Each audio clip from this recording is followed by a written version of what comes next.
Caro, and welcome to episode 15 of Caropop. This week's guest is one of the most valuable players in rock, XTC guitarist and more, Dave Gregory.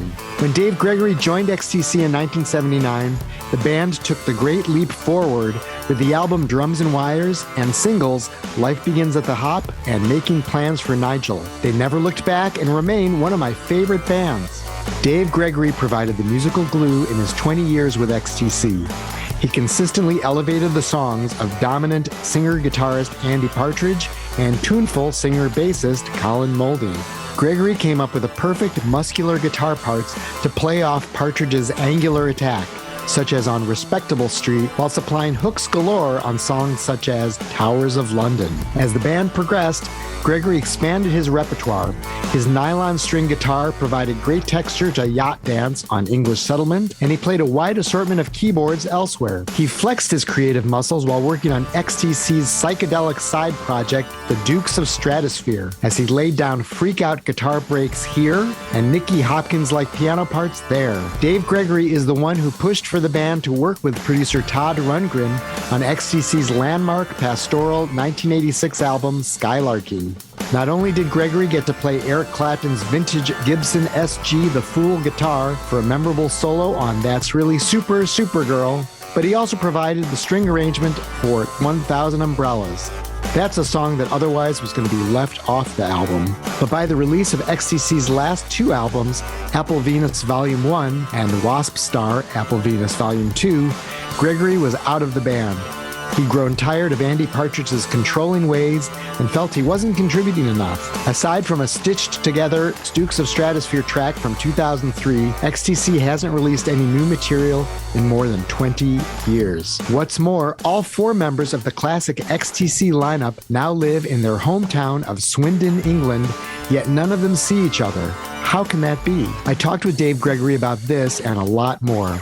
He walks us through the genesis of various XTC songs, such as Making Plans for Nigel, Generals and Majors, and Earn Enough for Us. He discusses which of his contributions might qualify as songwriting, and he airs his frustrations at Andy Partridge's decision to quit performing live in the middle of the English Settlement tour. He also speaks to the departure of original drummer Terry Chambers and contrasts the personalities of Moulding and Partridge, the latter of whom, he says, feels the need to dominate any room or conversation. Could XTC ever reunite, either to record or just to grab a cup of tea in town? Has Dave Gregory even listened to Wasp Star, the final XTC album?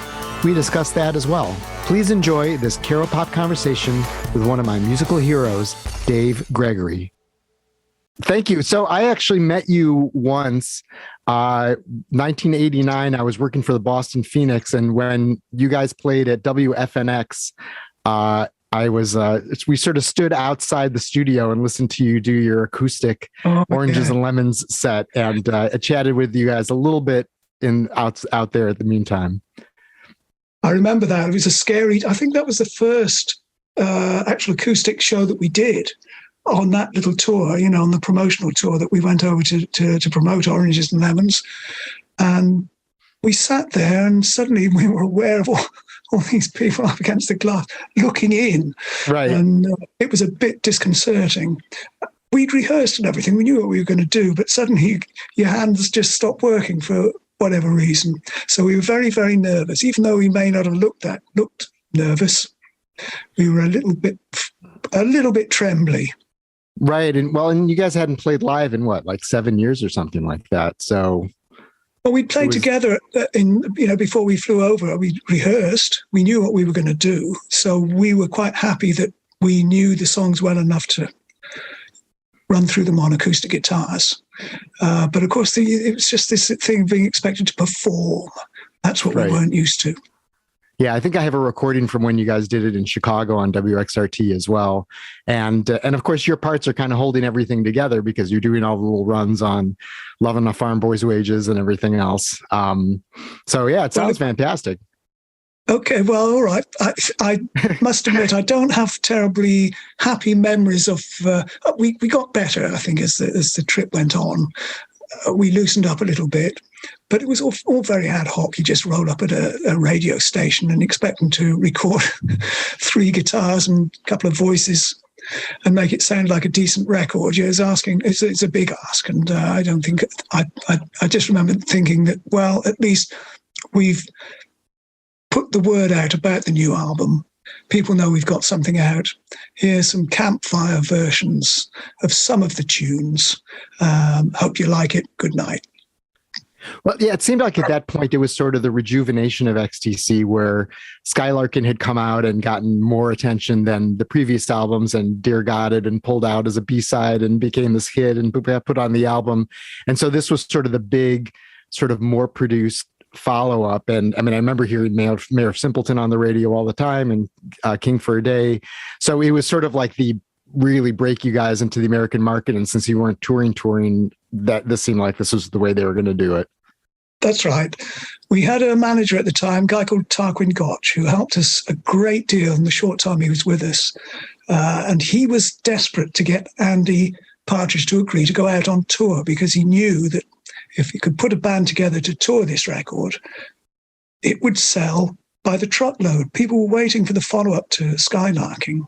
And this would have been the perfect opportunity. So he tried everything he could. Eventually, Andy broke down and said, well, look, I'm still suffering from this kind of stage fright thing, but if we can arrange to maybe do some live performing without an audience, and that was the crucial thing. He didn't want an audience, or at least some people watching his every move. I don't know what it is, but that was the kind of that's what we agreed to do. But it was really, I found it really hard work for little reward. Yes, it did help the sales of the record, but you didn't get any of that sort of post-gig elation. You didn't get the event.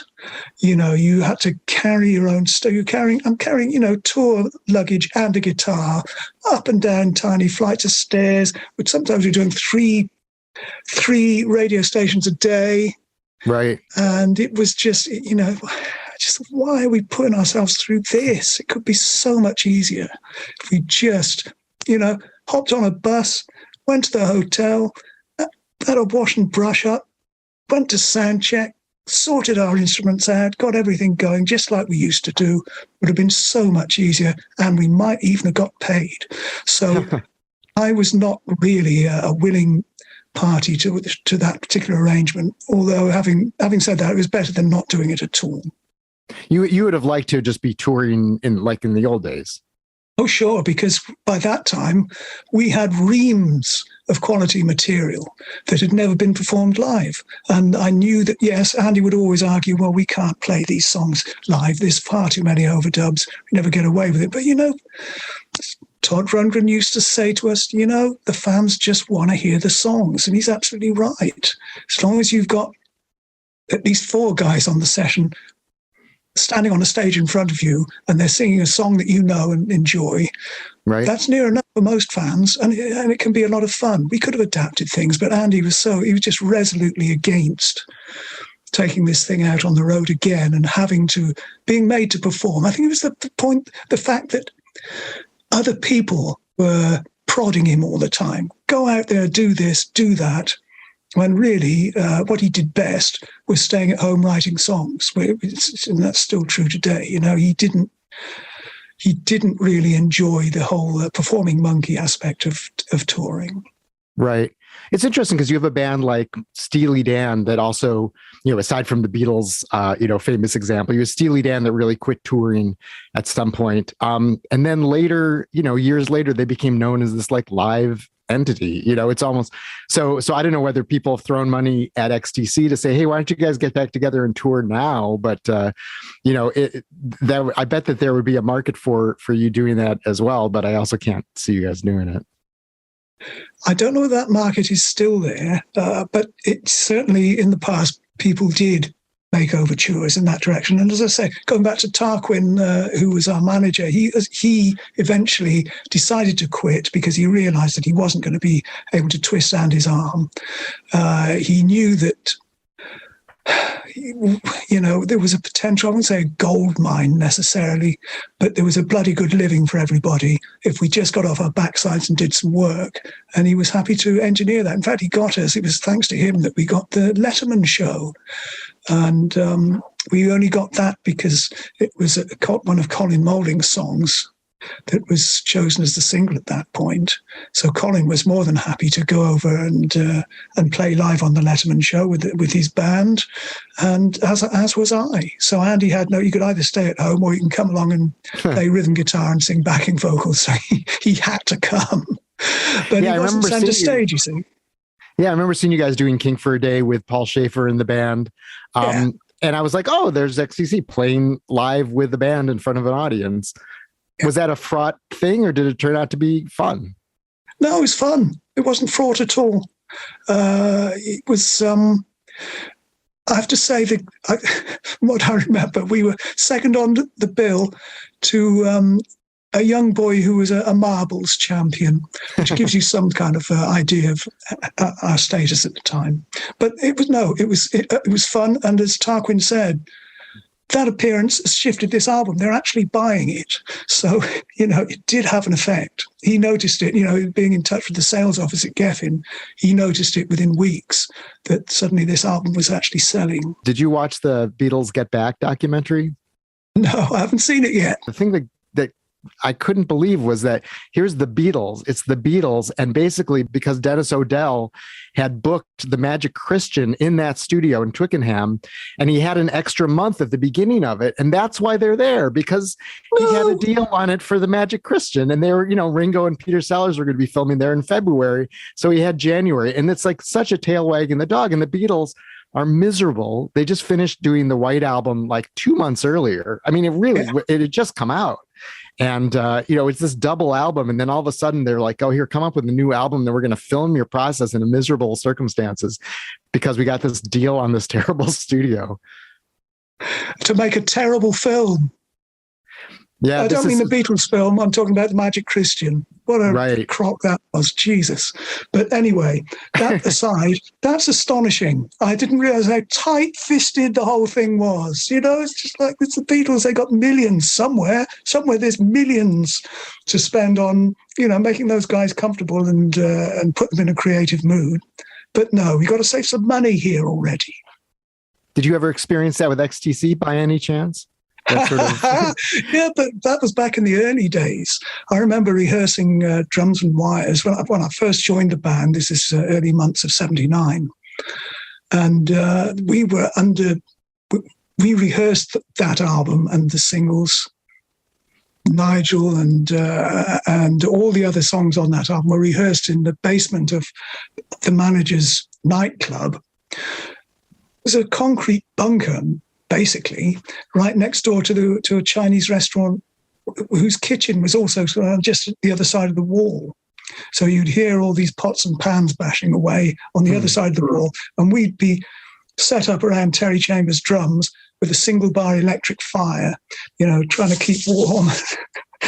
But in those days, we didn't mind. That was fun. We were doing something. We were actually not having to go out to work.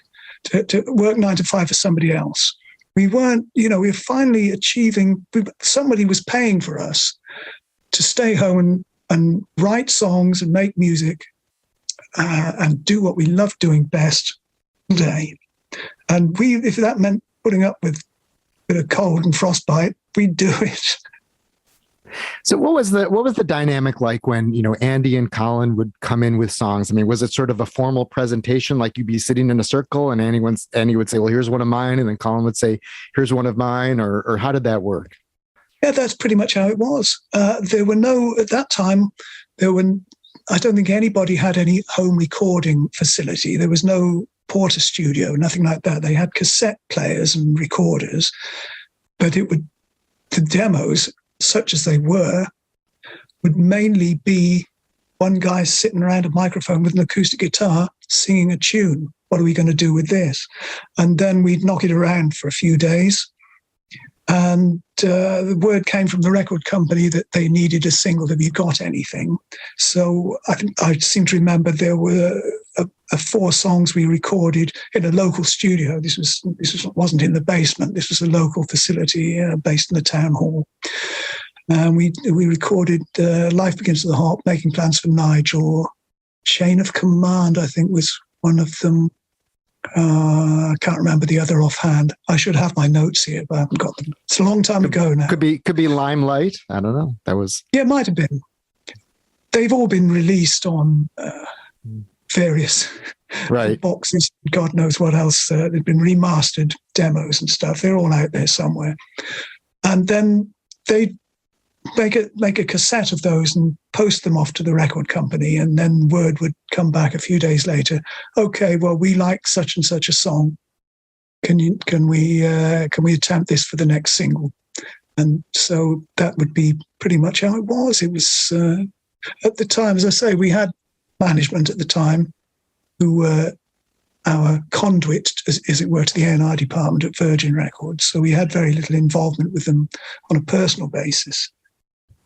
We just did as we were asked. They never insisted on, us recording covers or throwing other songwriters our way. They were always quite happy to entertain what we were doing. We had a lot of support from the company in the early days.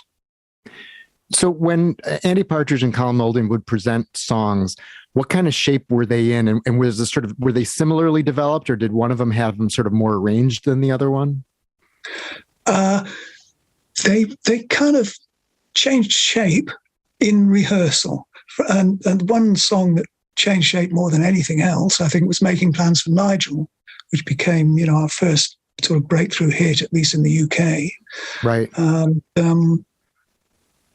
Colin had an acoustic guitar, and he sat on a chair and played us this song, and he had this little hook, "We're only making plans for Nigel." We thought, oh, that's cute.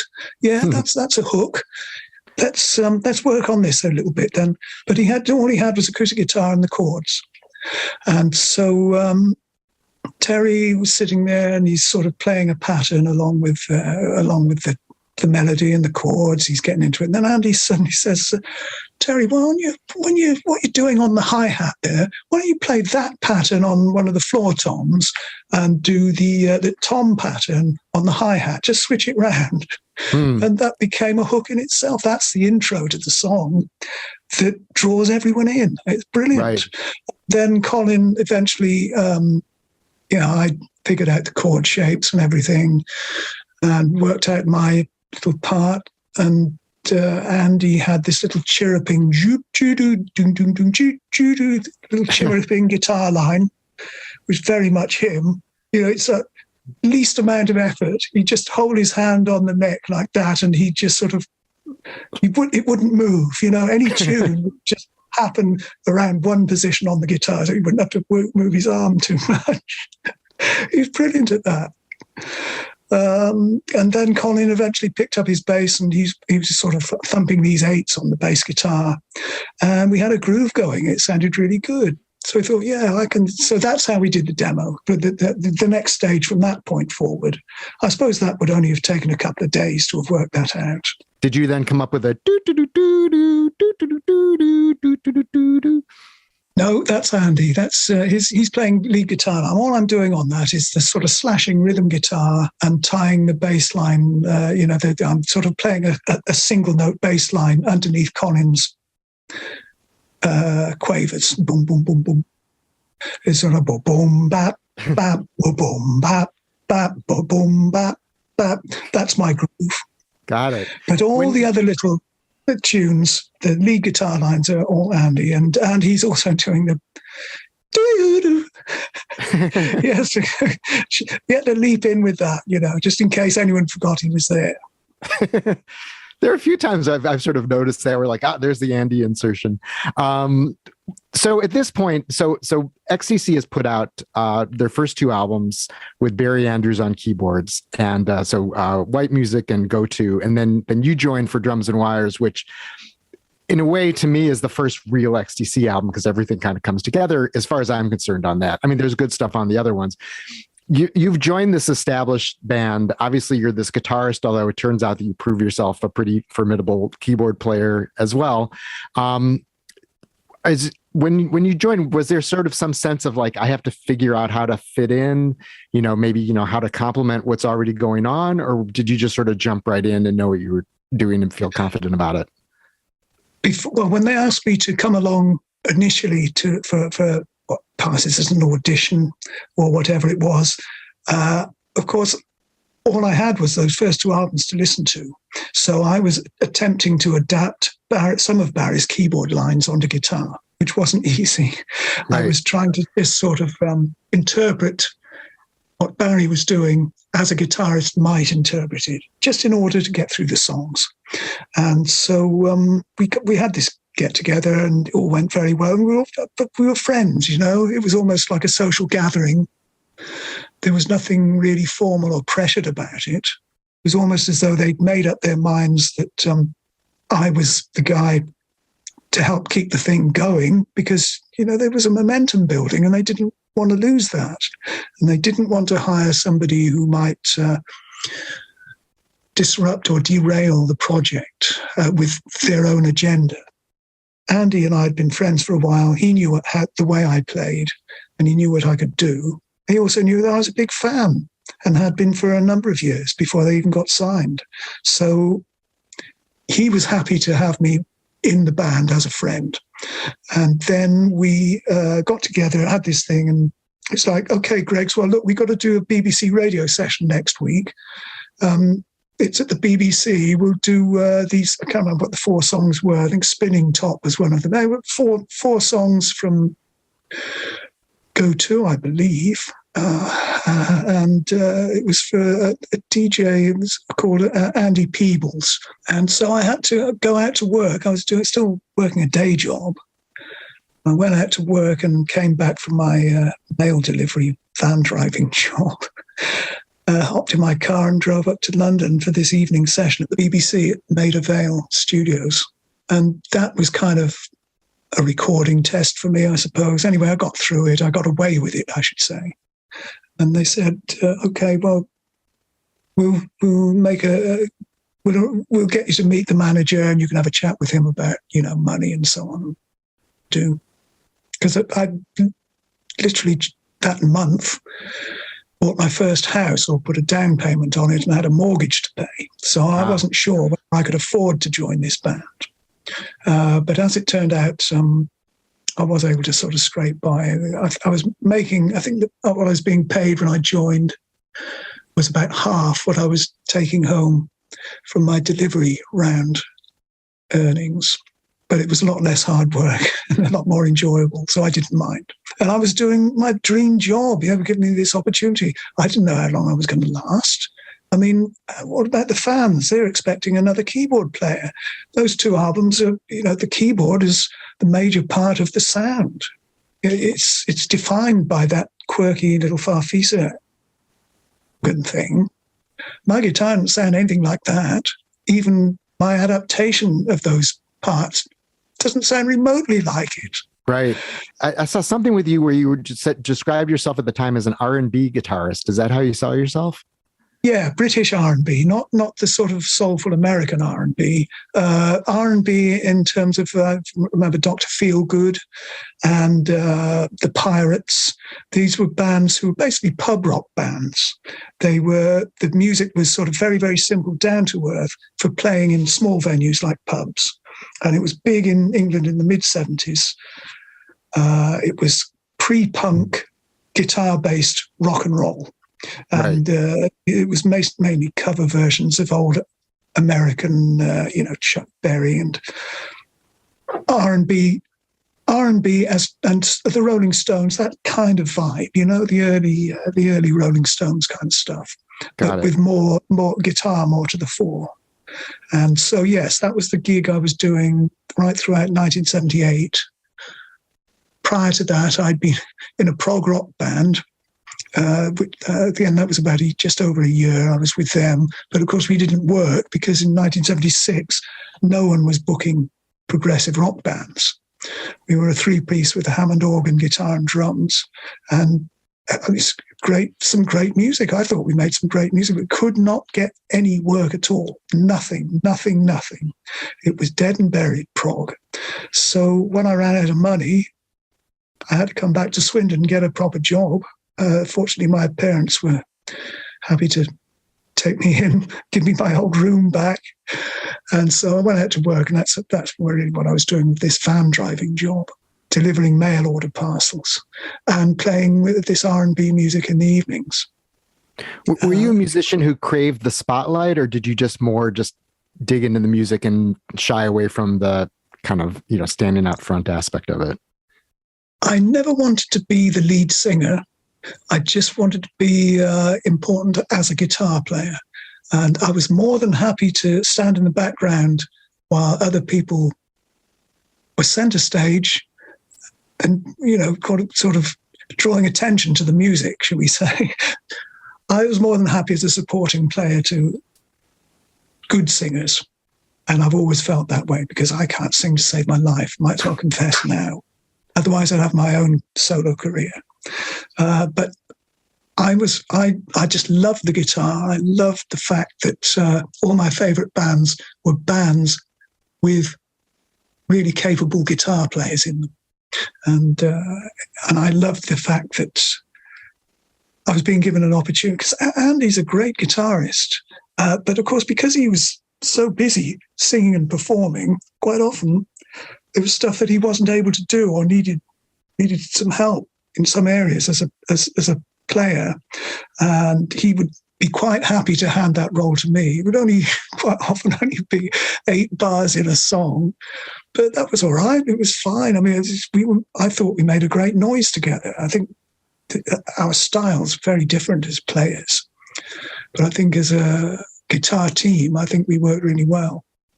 Well, it seems like you were just such a complimentary player. And like there was some point where on Twitter some years ago, someone said, if you were starting a band with anyone, who would you put in? And I think I might have even said Dave Gregory, because it just seems like your contribution to each of these songs is kind of so perfect and just sort of boosts it up. And yeah, Andy has this kind of choppy, gnarly guitar sound. And then you'll come up with this other sort of fluid counterpoint, and it's melodic and it's memorable, but it also, there's never the sense of showboating for you, like, oh, look at this virtuoso, it's time for like the guitar solo that you're going to applaud at the end afterwards. But then when you sort of step back and you listen, you're like, oh, that guitar solo on Supergirl is really good, or that riff on Earn Enough for Us, or any of these songs, the playing on, I mean, I could just start naming songs.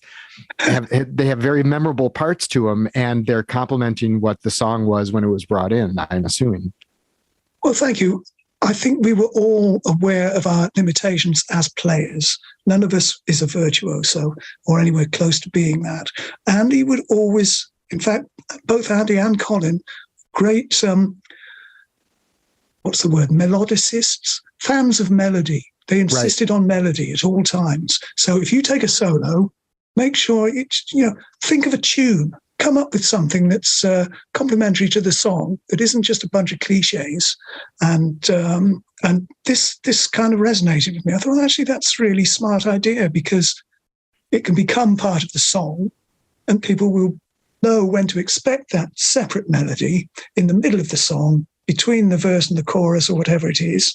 Somewhere in the middle of the song, there'll be another theme.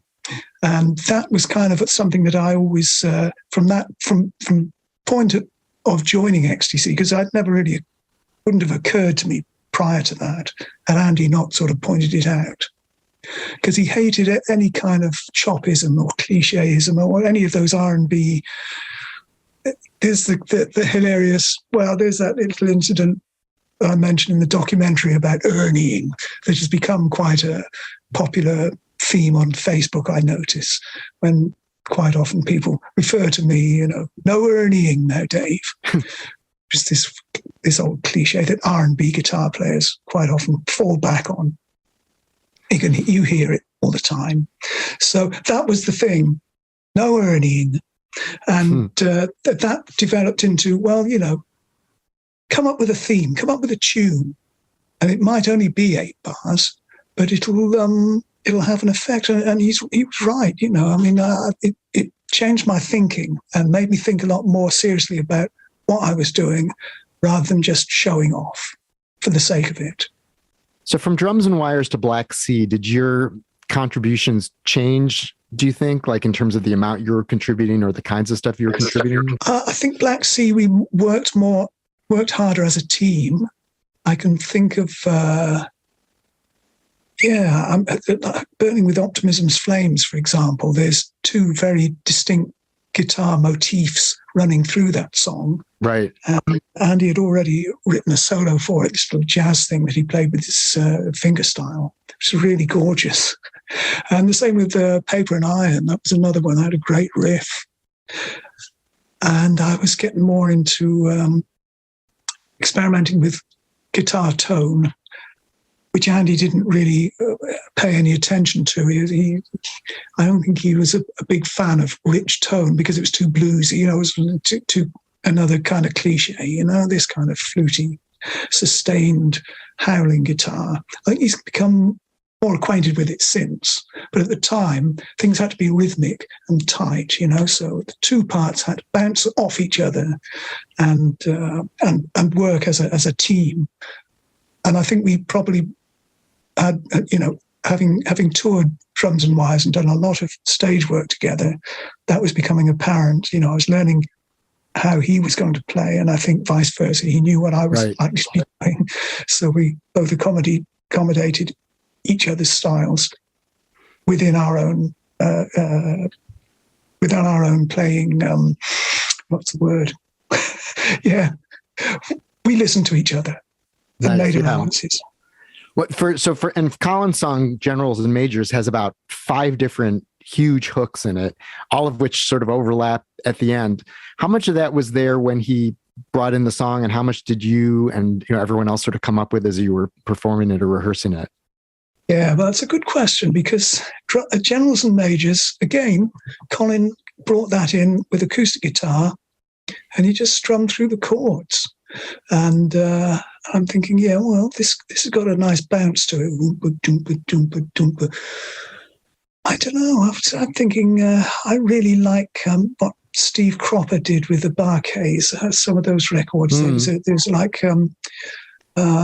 there was a song, a little bit like Time Is Tight, that kind of groove, not the same tune. But I was thinking Steve Cropper, so I came up with this little riff on the low strings there, and we're running through this thing, and Steve Warren, who was our stage guy, our roadie at the time, said to me, "You, David, that's a bloody good tune you were playing there. You want to keep that. You want to keep that." But, do you like it? It's because nobody else said anything. This was the whole thing. You play stuff, you throw it out there and hope someone jumped on it. Nobody jumped on it except Steve, God bless him. So I kept playing. Every time we ran it through, I played that riff. And then Andy thought he wasn't sure what he was going to do. So he decided he'd put a high harmony on this riff that I was playing. But bang, bang, bang, bang, bang. That's a big, big hook now. That's right. The main motif of Generals and Majors. So there you are. There's a band at work. And that's how a rehearsal brought a fairly, I won't say mundane tune. It's a good song. It's a good song. But I think it's enhanced. I think the guitars really made it a pretty damn good song. Yes. And then you have the whistling. Yeah, that's right. Now, I think, who came up with the whistling? And it's interesting because Steve Lillywhite produced that album, and he just done the third Peter Gabriel record, which had Drums with Tears, which also had whistling. So I always thought, okay, is this like did Steve Lillywhite be like, we need some whistling on this, or did you guys just come up with that too? Because that's another hook. It is a hook. Yes, that's right. And also there's that deep voice humming. That was the guy who was one of the maintenance people I think he worked in the kitchen. Step Lang, his name was, big tall Scots fella with a very deep voice. He's the one humming? So he's humming in the choruses. And I think most of the whistling was Hugh Padgham, because he had the best whistle. Because it's not easy whistling, especially on mic. There's a skill to it. Who came up with that idea? I honestly can't remember. It wasn't me. Might have been Colin. And after Black Sea, you had English Settlement, which is sort of a bigger album and more kind of textures in that as well. Did you have the sense of the band kind of progressing at this point? Like, were you happy with where everything was going? Oh yeah, very much so. We'd done these two, well, we toured Black Sea to death. By the end of 1980, we'd really had enough of Black Sea. But another tour was planned for spring of 81, and we went out and did it. And Andy was really, really getting very frustrated, not only about having to go out and do all this touring work, but we weren't seeing any money. We were not seeing any proper money. We were being paid a wage. We were getting by. We're thinking, hang on a minute. You know, we've got 2 albums out in America and in this country that are doing okay. They're not million sellers, but they're making money. Sure. Where is it? So this is playing on Andy's mind as well as the rest of us. But he was the most concerned about it. So he was reluctant to do any more live work until we'd sit down with the management to discuss business. And, it was just constantly, it was impossible, basically. We would then, not only that, we were also getting a little bit tired of 2 guitars, bass and drums. What can we do with the skills that we have now? Maybe we should be thinking more in terms of keyboards and some different guitar textures rather than just 2 electric guitars. I'd been looking for a long time for a Rickenbacker 12-string. The reason it had taken a long time is because I wanted one like George Harrison played in Hard Day's Night. I wanted that exact model without realizing how few of them were ever made. I think they were only made about half a dozen. And because they never came up for sale, never, ever.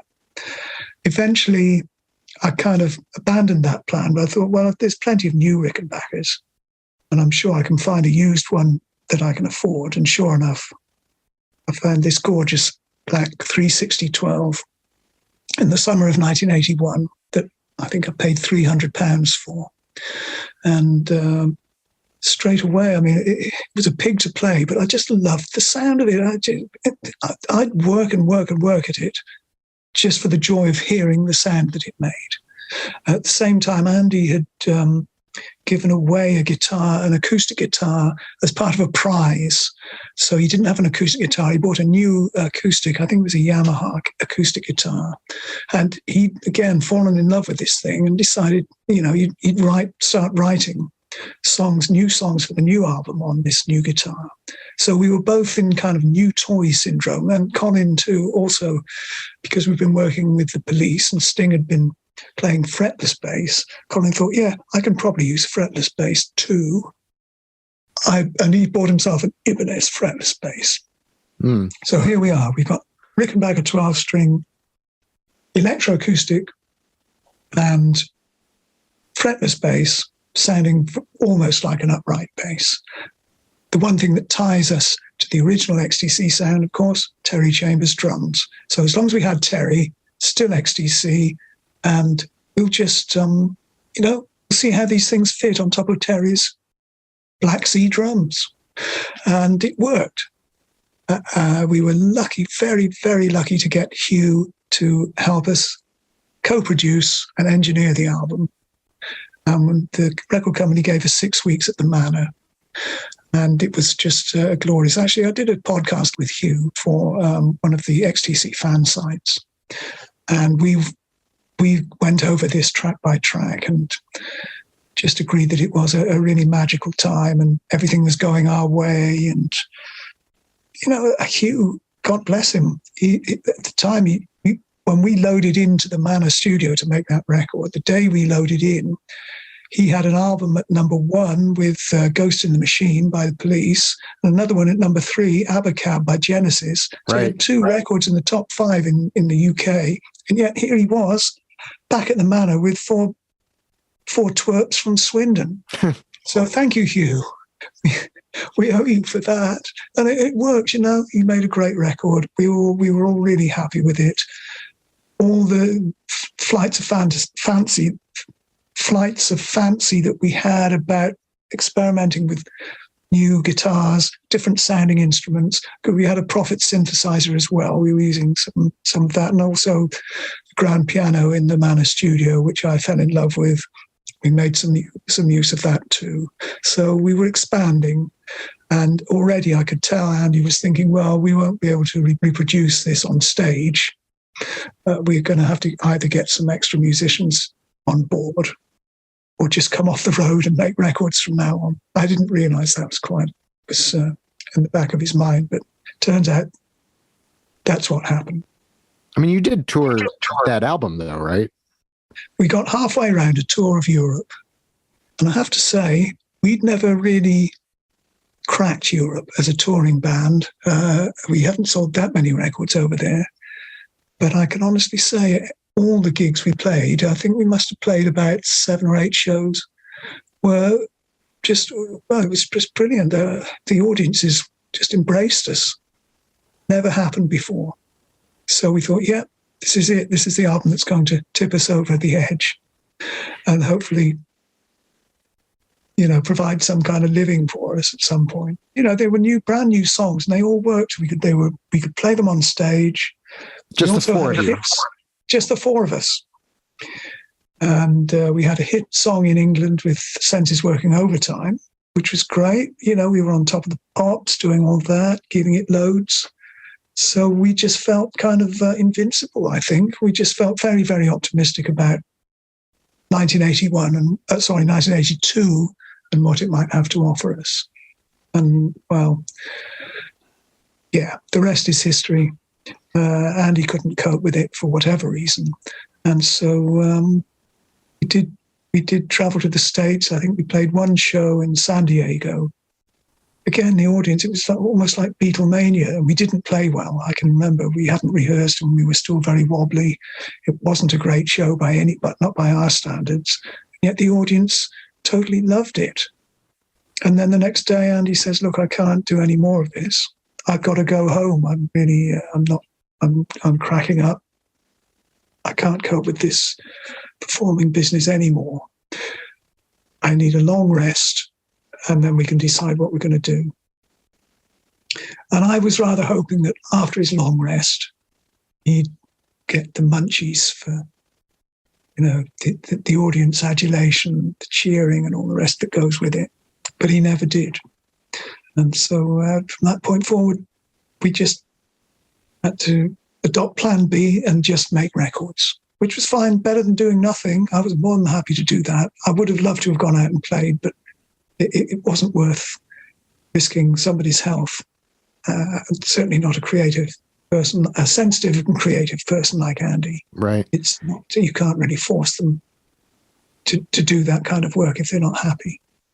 It's interesting because when you see clips of him performing, he, unlike the way you described yourself, looks like he totally basks in being in the spotlight, but it sounds like it also was taking a tremendous toll on him at the same time. So he had to be sort of up front and the center of attention, but then on the other hand, it was making him crazy.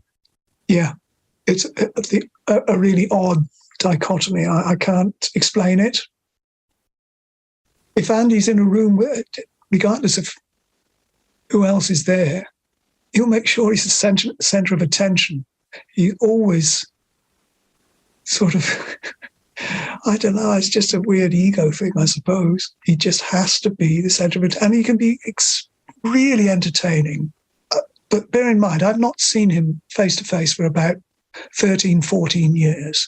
We currently have a reasonable cordial exchange of emails from time to time.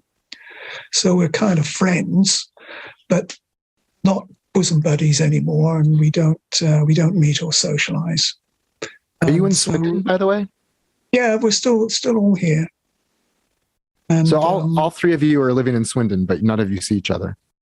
Well, all 4 of us are, because Terry Chambers is back. Yeah, he's back. But we never see each other, no. None of you. I mean, Colin and Terry did their shows together, and then Terry's doing his XTC thing now, it sounds like. I have seen Terry, yes. I've seen him from time to time, and I saw him play with one iteration of XTC just before lockdown in 2020. in a local venue in Swindon. And they were good. They were very good. And it was nice to see Terry actually playing again. But I gathered that the lineup has changed since then. And they're going to the States, I believe, next year, provided they're let in. Right. He had this reputation as sort of a basher, but you listen to English Settlement, and there's a lot of intricate drum work on that record. It's not just like all four on the floor or the pea soup thing you guys talk about. No, and he's actually one of Hugh Padgham's favourite drummers, and he's worked with Phil Collins.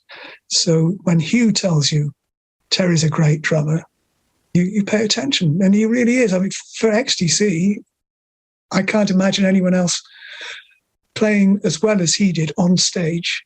We've worked with some tremendous drummers since he quit, but we never actually got around to playing live with any of them, apart from Dave Maddox when we did a little television show with him in '92. I think that was the last time we appeared in public, and it was just a television late show thing. We did a live version of Books of Burning. Right, I saw that on you can watch that on YouTube, people. So that's there. But yeah, because there's so few live clips, obviously, from you guys post 1982. Were you surprised that Terry ended up out of the band like a year later? Yeah, we were all a bit. Terry isn't a quitter, but I think he just felt he listened to what Andy had to say about not wanting to perform live. Well, that's all Terry wanted to do, was perform live. He's like me. He's not a songwriter. He's a player, and he loves playing drums. And I guess XTC was the perfect band for him. So when Andy announced, well, that's it, we're not going to do any more touring, I'm just going to make records from now on, Terry wasn't happy. But then he had... There were influences from other areas. Basically, he's marrying an Australian girl, and he was planning to move to Australia. So he said, I remember we were rehearsing some songs for what was to become the album Mama. I think we'd recorded 2 songs with Terry, maybe a few more, maybe 4. We did a couple of B-sides as well. And one day he's just sat and put his sticks down and said, look, I'm not happy with the way things are going here. I think I'm going to go. I'm going to leave now. I'm going to go back to Australia with my wife-to-be, and I'll see you guys later.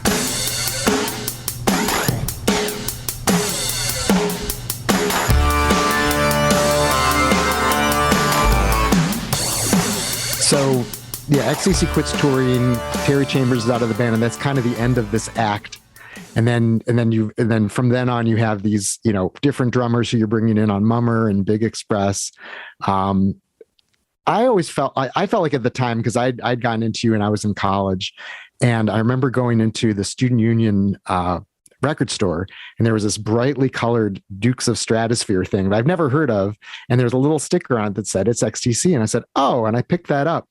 And I mean, I think I shared this with you, but I'm total sort of 60s nerd in terms of just loving that period of music. I mean, and I love that EP so much. And I liked it more than the Big Express, which has some great songs on it, but has to me kind of a colder sound to it than I was used to. And I felt like the Dukes kind of jump started you guys, like that there was this element of creativity in doing the Dukes of Stratosphear and wearing these different caps that then sort of carried over into XTC regrouping to do Skylarking, and then another Dukes record, and then Oranges and Lemons. And then it all kind of was this, expanding the boundaries of the sound of XTC and, the instruments you were playing and the way you approached arrangements and songwriting. Absolutely. Yes. No, you nailed it there. And I can remember a reviewer saying at the time, XTC revealing their roots may well betray them. As though, all the stuff we'd done up to that point was really keeping up with trends or attempting to, which wasn't quite true. But, you always remember those formative years, those school days, we were all deeply indebted musically to the Beatles and the Kinks, especially the Kinks. Beatles and the Kinks. I think those two bands, most important influence on everything XTC did ever. And so the Dukes, it was like suddenly we were, it was a bit of fun. We had 2 weeks in a cheap studio with this great engineer and producer, John Leckie, who's still a great friend, and he's just brilliant. Everything he does everything he touches is magic. He knew exactly what we were going for. He was as keen to do that record as we were, and we had 2 weeks to do it, and it just changed our fortunes. Like you say, the Big Express would have been, yes, it's not my favourite sounding album. I think there's a good album in there. It just needs a remix and a remaster. And just because it was recorded analog, but it was mixed to DAT, tiny DAT cassette. That's where that's the final stereo master is, and we can't find all the original multitracks. Oh no, a lot of them are missing. So much as we would love Stephen Wilson to get his hands on it and do a proper remix and a remaster and a 5.1 and all the bells and whistles, and it's not possible at this point because we can't find the multitracks. So then the same applies to Mama as well. Both of those albums and English Settlement too. I understand one of the reels is gone somewhere. But right, yeah, I've noticed that one has not had the big deluxe package like the other one. I think I did pick up the 200-gram vinyl version, which, I have the original British vinyl of it too, which sounds very good. But yeah, I've been under the impression someone's looking for this stuff under crates and in basements or something. I hope it turns up. Well, yeah, I'd love to know who took it and where it went, because I'm very frustrated with the record company for just failing to look after their property. And as I've said many times, you read through your contract and every other page will remind you that all your rights belong to the company. They own everything forever and ever in whatever universe, now or in the future. End of story. You have nothing. You own nothing. You've paid for everything. You own nothing.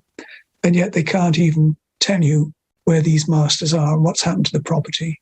So as a human being, that really, really gets up my nose.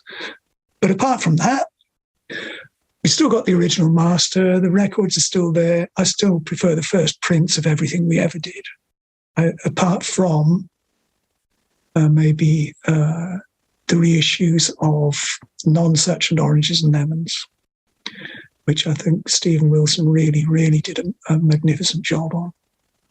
Having said that, going back to the Dukes, suddenly we were cut free. We didn't have to worry about, or we didn't have time to worry about very much. It was like, we've got this studio. John can get us the studio. Won't cost a lot of money. We've got a budget of £5,000. Where are we going to get a drummer? I said, well, my brother plays drums. He plays in a 60s band, doing 60s covers the whole time. He understands this music. He'd be fine. Okay, let's get Ian in. Ian was happy to come in. He took a couple of days off work to do his drum tracks. And we piled into this tiny studio in Herefordshire, way, way off the beaten track. And everything just fell into place like magic. It was just brilliant. It's one of the most fun I've had in a recording studio, I think, ever. It comes across. I mean, it's just like there's so much invention and so many funny little parts in there, but it's not jokey. It's done with this kind of loving, just this appreciation for that period of music and just the little details in there and little effects and everything else. But like they're effects from like this low tech era where, now people would just sort of push a button for the effect, but you guys are turning things backwards and running them through different filters. And, you're playing like this sort of Nicky Hopkins piano part on Your Gold Dress. And you sound like a rocking band too. I mean, your brother fits right in. I mean, My Love Explodes is like a great rocking XTC song, and 25 O'Clock totally takes off, and you've got that, guitar solo in that one too. Yeah, no, it's such fun. It was really, but you say it's not. There's nothing. It wasn't. It was intended as a joke. We didn't really want people to assume this was the next XTC release. In fact, we said to the record company, "You mustn't promote this as XTC because it will ruin our career." In fact, it had the opposite effect. I sent a copy of this because I've been we're leading up to Skylarking now. I've been a fan of Todd Rundgren right throughout I was late coming to his music, but throughout the 80s. He saved the 80s for me, just going back through his catalogue and picking up on everything he'd done. I thought, oh, geez, how could I have missed this music? Because it's just so great.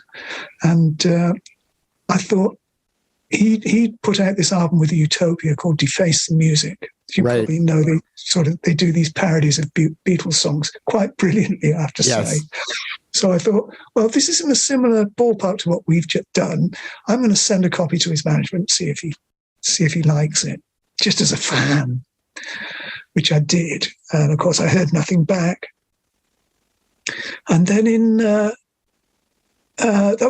we'd actually, now I'm getting a bit ahead. Yeah, that's right, because we'd actually met Todd in this on the last American tour that we did in the spring of '81. He'd come backstage to visit us after a Utopia show in Chicago. And so we had actually met him very, very briefly. And I was astonished. This man's actually, he knows who we are. I couldn't believe it. So that was the reason I thought he'd enjoy listening to this 25 o'clock. So I posted it off. He heard nothing back. And then when we were casting around for a producer for Skylarking, or what would become Skylarking, Virgin Records wanted an American to produce it because, they're saying, look, you've sold as many records as you're going to sell in the UK, and it's not enough. You've got to start selling records in the States. That's a huge market, and you need to tap into it. So we're going to get you an American producer for this next record. And eventually, on this list of names that they reeled off, is Todd Rundgren. I'm saying, Todd wants to produce us. He's up for producing a record for us. Come on, we can't waste this opportunity. We've got to go with Todd. Please, Andy. Just, even if it's a complete disaster, just give us this one opportunity. Look, he produced the New York Dolls. Look what he did for them. And he's stroking his chin. Don't know. Anyway, we were able to convince Andy this would be a great idea, which it was. It was the perfect idea because Todd, at that point, our career was teetering on a knife edge. As far as the record company were concerned, they were ready to drop us if we didn't start selling serious quantities of records. I'm wondering whether hearing the Dukes of Stratosphear might have just piqued his interest in working with us. But he did seem to know a lot about our back catalogue as well. So that was to our advantage. He famously is headstrong, and Andy is headstrong, and they were butting those headstrong heads together, but they came out with a fantastic record. It saved us, It was a risk. We took a big risk, spending all that money, going all that way from home. First time in the States recording. And, we didn't know Todd on a personal level. So it was a question of, he's got this track record. And, I just wanted to see how he worked, what made him tick. And I wanted to be in the place where a lot of all those Utopia records that I've been digesting over the years had come from. It's just all of that stuff. Walk into that little hut in his garden there, and there's all the multitracks in a rack by the side of the door. And I'm looking at, masters from, I'm not sure if there were any Meatloaf masters there. There might have been. But they were all just stacked up on a shelf by the door. These big names written on them. I'm just looking at, wow, there's a whole heap of magic in there. And then there's that the Gibson SG, the Fool guitar that's just sitting there too. Well, there you are. That was the cherry on the cake for me. I couldn't believe, I mean, it was just out. If that was my property, that would be locked away somewhere, except when I wasn't using it. No, it was just sitting on a stand in the control room. And I just stood and looked at it for 5 minutes. Oh, my God. Not just because it was Eric Clapton's guitar, but the stuff Todd had done with it since. You know, it's in fact, it was the first Gibson SG I ever saw personally as a kid. When Cream played on a show called D Time. It was one of these sort of half-hour chat show things. Came on at 6:30 in the evening after the news. And they would always have a pop act on halfway through. And Cream rocked up doing Strange Brew. It would have been in June, I guess, 67. And there's Clapton with his perm and his caftan, and Jack Bruce with gong hanging off his bass, and these brightly coloured guitars. And the sound, you know, it's like, this is the sound you'd expect to hear, an instrument that looks like that. Right. That's where the magic was. Did you have to work up the nerve to ask to play it? Well, I assume because it was out, and he wasn't actually there when we arrived. He was still on the West Coast with his family.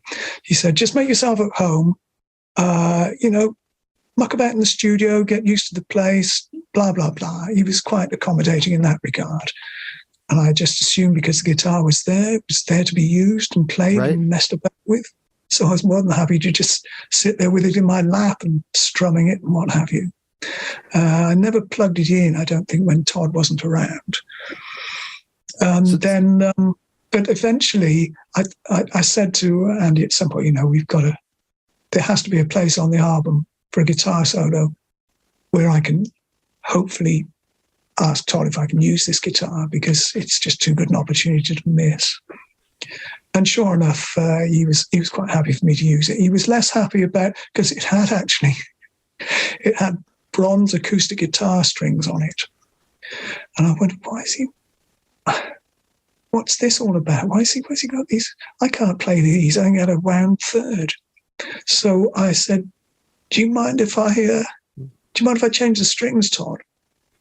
Why do you want to do that? And so anyway, I was able to convince him that the strings could do with changing. I don't know why he had bronze wound strings on it. To this day, I have no idea. But anyway. So that's really Supergirl is the song you played on with that. Yeah. And that's the only time it appears, right? Yes. I'd worked the solo out previously on a different guitar because I knew that it was an odd chord sequence. Not so much the sequence, but it was around a sort of an F6 chord. It was an odd sort of mode, at least for me. It was quirky, to use a well-worn XTC phrase. It was a quirky song that required a quirky solo. So I thought, right, I've got to put my quirky hat on. It's not Clapton-esque. Quirky, you know? And so I took the guitar. It was actually worked out on a little Epiphone Dwight that I'd recently purchased, and I'd taken over as a sort of TV for something to strum in my bedroom. So I had a sheet of manuscript paper and this guitar and the instrumental track on a cassette that I'd been given. And I had that hooked up to I think it had a Walkman. And I thought, well, what would Andy do? How would he start this solo? It'd be something dissonant.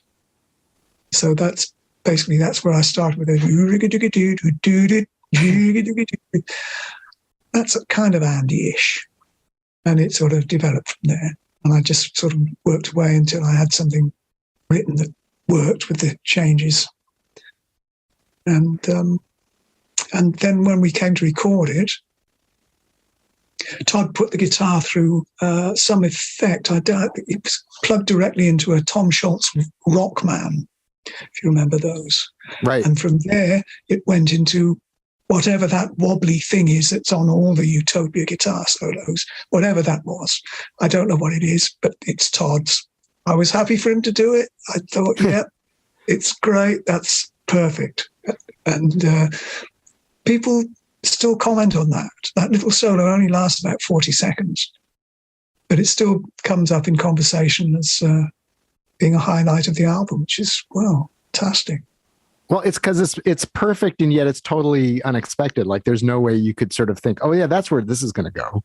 But it has, but it's this memorable part that just sort of gets in and gets out, and just like an indelible part of the song.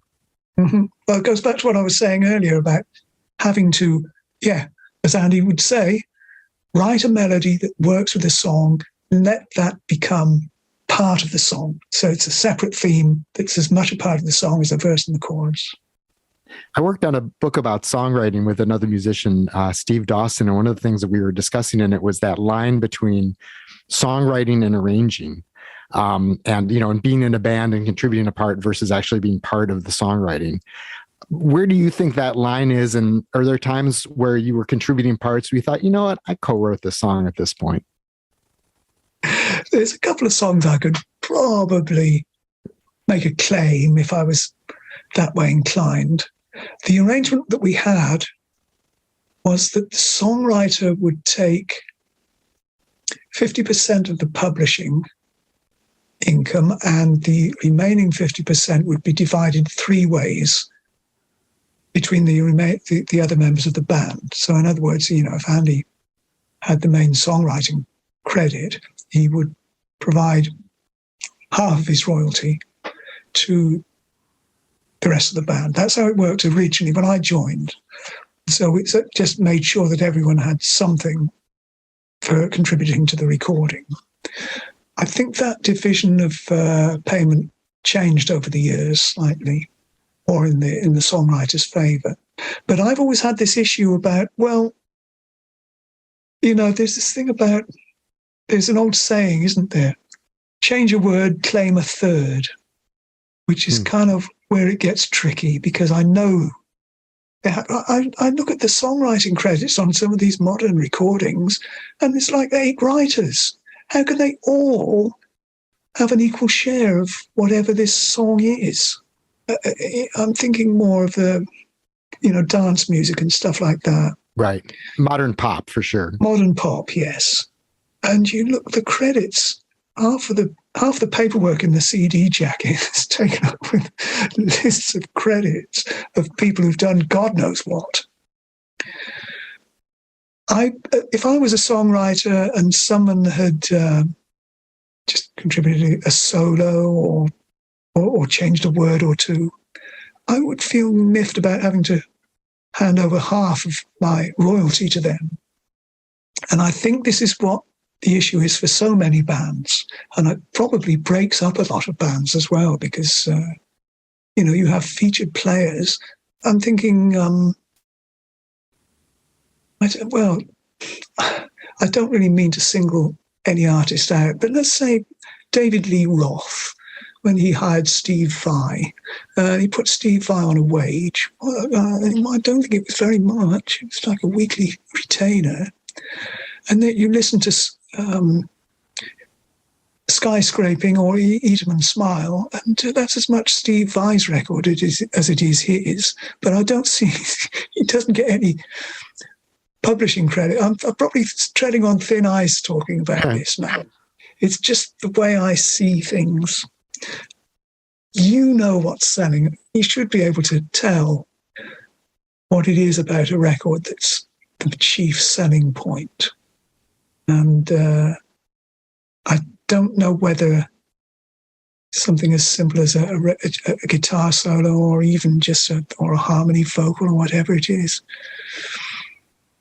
On the other hand, you've got a band like U2 who split everything equally.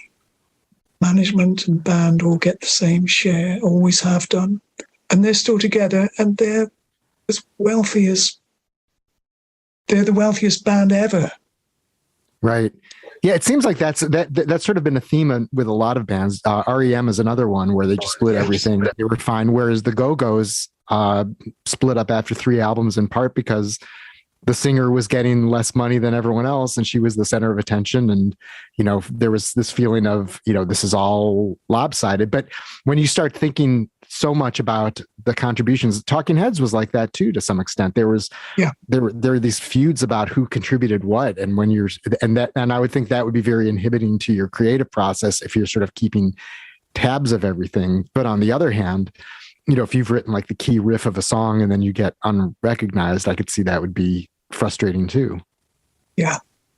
Well, it might be. For me, I think I probably realized that, I'm not a songwriter, and I've been a songwriter, God would have given me some good ideas for me to be a songwriter. So I can't claim to be worthy of credit in that regard. However, it's the band that sells the song. I think the band should be rewarded adequately. Once we came into royalty, which didn't happen until 1995, let me tell you, we paid ourselves equally on record sales. Publishing, that was a different matter. Of course, there's a lot more money in publishing than there is in sales, plus you don't have to suffer recording costs. But I was actually kind of comfortable with that because, I lived fairly frugally. I didn't have a family to support. And I was still, doing what I loved doing best, being part of a group and making records. And if it meant living hand to mouth for a couple of years, that was okay. I didn't mind. And also, I never lived beyond my means. In other words, I've lived rent-free for most of my career, basically from buying at the right time and not overextending my limit, and saving money rather than pour it away on a mortgage or rent. I just shoved it away until I could afford to pay cash for something. Which is why I stayed in this tiny 2 up, 2 down, tiny little house in the centre of Swindon for 15 years. And I've been in this house now for 25 years. And it's all because, I'm probably in a better position now. If I wanted to move, I could find somewhere a little bit bigger. But the housing market now has gone. That's another issue. Fact is, live within your means and live comfortably, and don't expect anything more than what you've already got.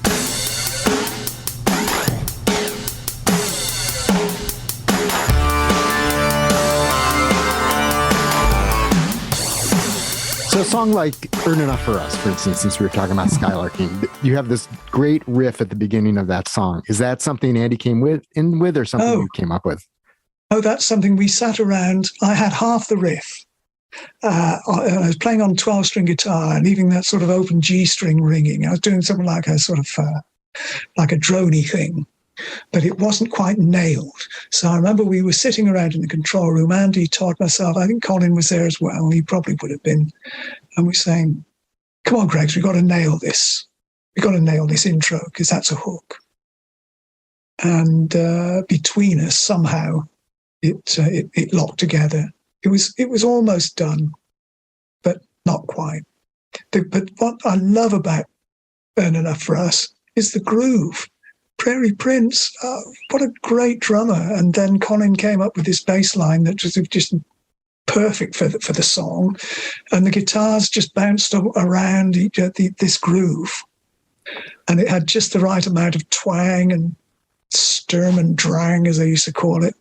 And I just love that song for that reason alone. It's got a great twangy riff as well into the bargain. It's also a great side opener. I remember getting that. I think I'd picked up the British import of it before it was even available here, and just flipping it over after Season Cycle and then starting side 2 with that, like in the old sort of Four Corners kind of thing where like the side 2 opener has to be a big one. I was like, ooh, that one just jumps right out of the speaker. And then it has that great sort of Beatle-y ending too, where you just end on that chord. That's right. Well, Todd, that ending is, of course, I Want to Hold Your Hand. And Todd just said, just play, don't play the third, just play fifths. 4 of those. Blang, blang, dum, dum, dum. Just over those 4 12-string guitar chords. And that's a strong chord, your fifth. You know, that's the strongest chord there is. But just make sure it's in tune. Nothing to worry about. Was there an argument at the time over whether to include Dear God on the record? Since I think Andy didn't want it and Todd did, and then radio stations started playing it. So you guys had to sort of insert it later, or the company did. Yes. Yeah. So deep embarrassment for all concerned, I think. Yeah, I don't know. Todd said we can't. And it's odd that Todd would say this, because God knows he's groove crammed half his career onto one side of an album. But he didn't think there was room for that on side 2 of the album with Earn Enough for Us. With Another Satellite. So one of them had to go, and Andy said, well, I really want this song. Well, he said, Another Satellite isn't really, it's outside the circle, as he put it. You know, it wasn't part of this day-passing concept. Right. And he dug his heels in and said, no, I got to have this. Must have it. So it was a case of, well, what are we going to take off then? Well, take off Dear God, because I don't think it's, I haven't really said what I wanted to say with it. It's far too big a subject to be, trivialized with a 3-minute pop song. Ashamed of it. So let's do something else with that, and we'll use it as a B-side. So that's what happened. So the eventual outcome of that was that it's reinstated at the expense of Mermaid Smiled. Which is a great song. Magic. Yeah, it's lovely. It's one of my favourite things he ever wrote. Really beautiful little song. Now with CD, you can have both. It didn't matter. Once with the digital process came in, you can get an hour of music on a CD. It's not an issue. But for 2 sides of vinyl, it was. Yeah, I still listen to the British import of that and would sort of hear Dear God on the radio. But my experience of that album was so much having Mermaid Smiled in the middle of side 2, because it just is a kind of beautiful acoustic kind of flowing, energy to it. Yeah, it's lovely. And it is a lovely song. To go back a few albums, Yacht Dance is one where you're playing this nylon string guitar. And that's so essential to that song. Was that your idea to do that as well? Yeah. I didn't own a nylon string guitar. This is a mystery. I can't remember where that guitar came from. I think it must have been Colin's, because I used it for the session. It doesn't appear in my notebook. I've made a sort of journal of the recordings from that album, and all I know is it was a Raimundo nylon string Spanish guitar. I put some new strings on it, and of course they kept going out of tune because they hadn't stretched in. So we had to keep stopping and dropping in while I retuned the guitar. And I used a soft nylon pick because I can't play fingerstyle. I don't have the nails for it. And it didn't take long to record. Hugh did a nice job. He recorded it beautifully. Everyone liked it. And so the guitar was removed. I don't know. Maybe Colin took it home. Maybe it was his guitar. I don't know. It's a mystery.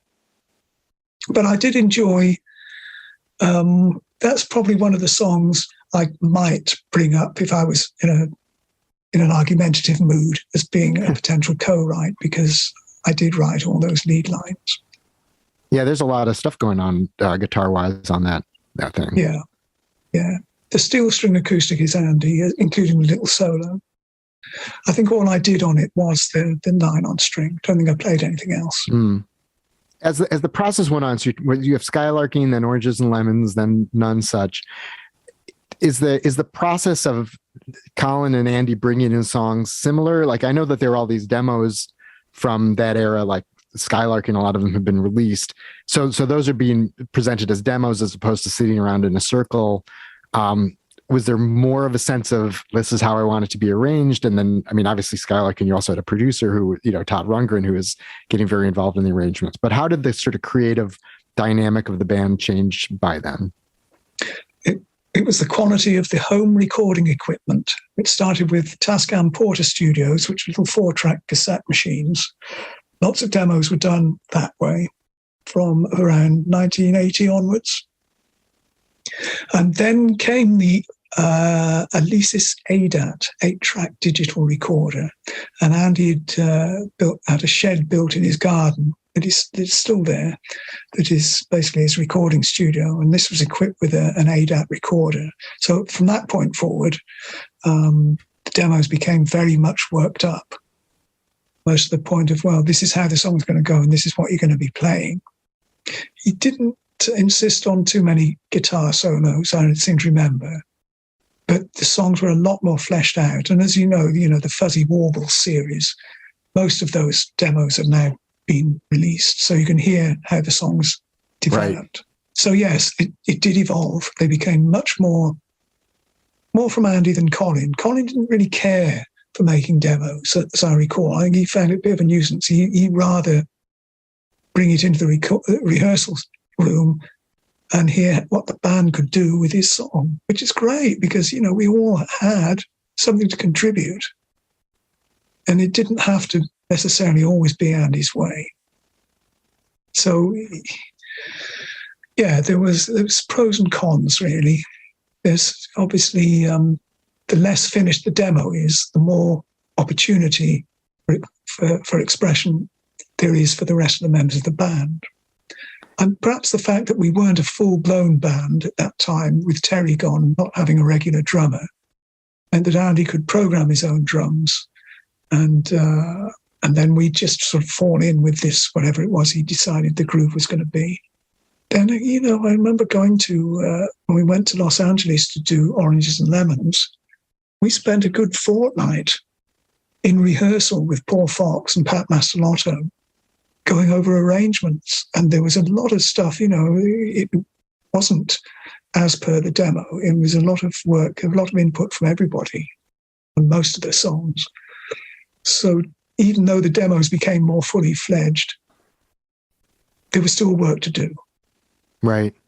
And you're playing a lot of different stuff on these too. You're not just playing the guitar, you're playing a lot of keyboards. You did the string arrangement on Thousand Umbrellas, again, back on Skylarking.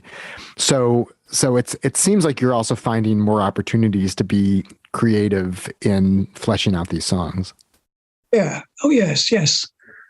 Because, well, Thousand Umbrellas, that was a case in point. Andy, he'd been suffering a bit of writer's block. I think his daughter was born that summer of 85. That was probably a pretty major distraction for him. But he hadn't been writing very much. But he called me up one day and said, I've got very little. I think I've written my last song, Greg's. I've got this miserable thing. It's called Thousand Umbrellas. It's just got this sort of descending chord thing. I don't know. I said, just put it on a tape, do us a demo and send us a cassette. And I've just bought this sequencer, Roland MSQ 100 sequencer. I'm anxious to try it out because I can actually dial up a string quartet with some samples hooked up to this thing in MIDI. So I was still learning about MIDI and sequencing at this time. Let's see what I can do and see if I can, we can cobble up a string arrangement in a kind of Eleanor Rigby style. Right. Right, then, well, yeah, okay, I'll do that. So he sent me this cassette and I started working, and after about a week, he said, how are you getting on with that song? I said, well, I'm sort of making ways with it. Come and have a listen. So he came down and he thought, oh, yeah.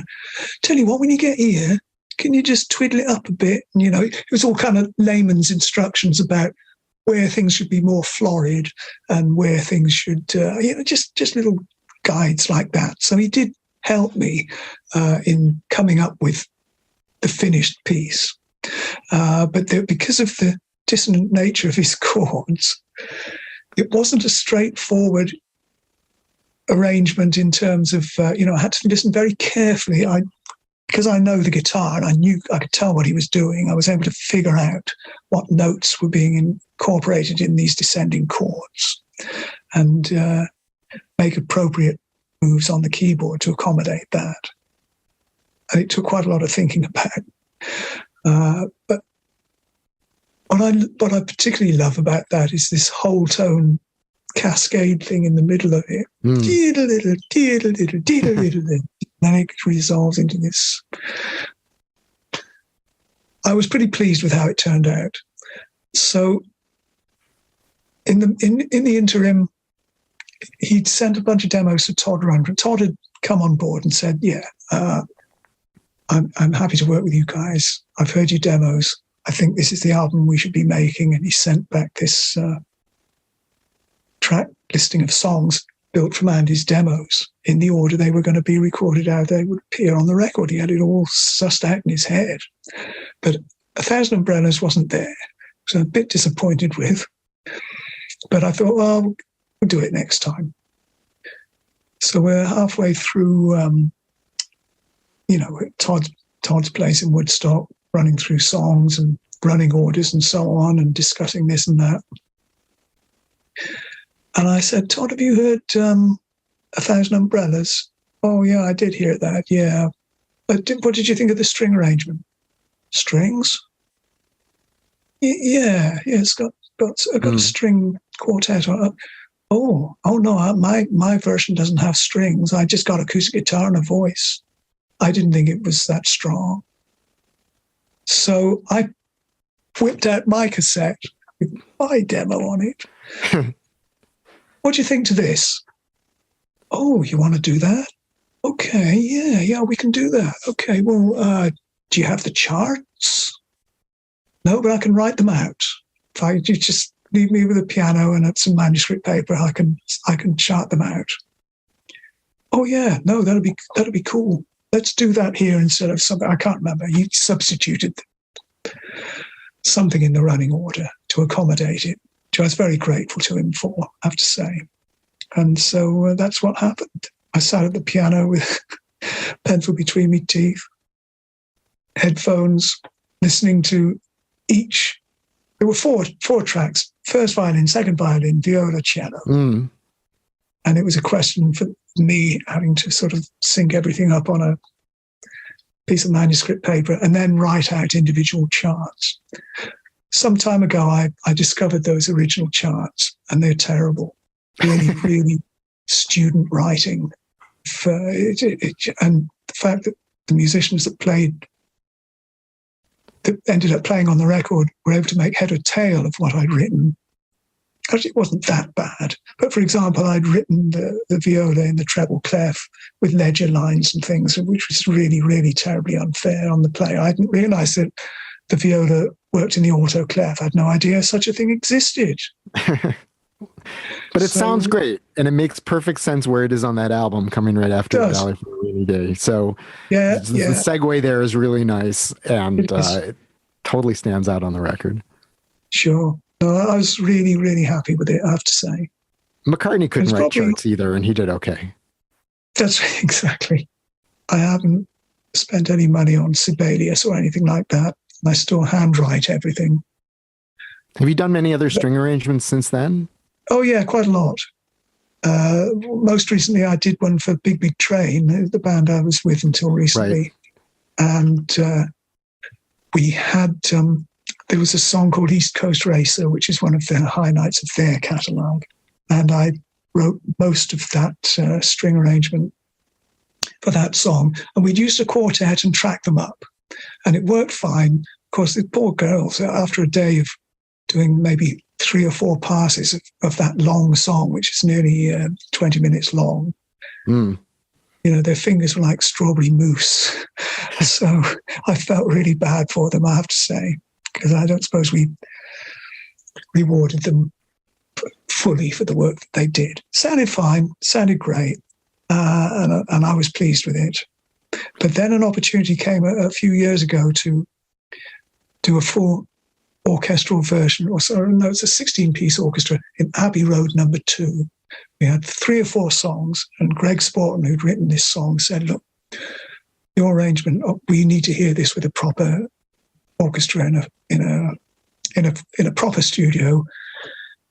Can you provide us with the charts?" So I said, "Yeah, I can do that." So I dug the original charts out, and they were all handwritten. And he looked at them and said, you know, can I take these to an orchestrator and have them printed out professionally?